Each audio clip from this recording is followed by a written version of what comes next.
Welcome everyone, it's Jennifer Bortolis, and today's home tip was actually inspired by these turn of events.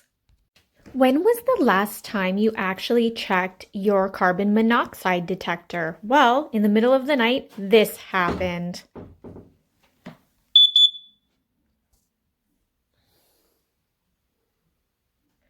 As I was awoken by the sound and beeping at 1 a.m. of my carbon monoxide detector going off, I thought to myself, when was the last time that I actually checked it? And you should actually replace your unit for every 7 to 10 years, depending on your particular model.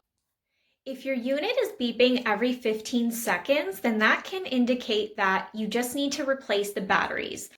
But in my case, if your unit was beeping every 30 seconds, then that unfortunately means that your unit is no longer operational. So please pay close attention to the beeping and the date of when you purchased your unit so that you can keep your family safe.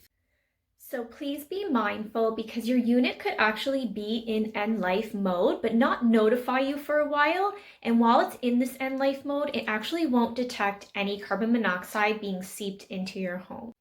It is smart to have one on each floor. So unfortunately, in the last 2 weeks, I've had both of mine actually kick the bucket.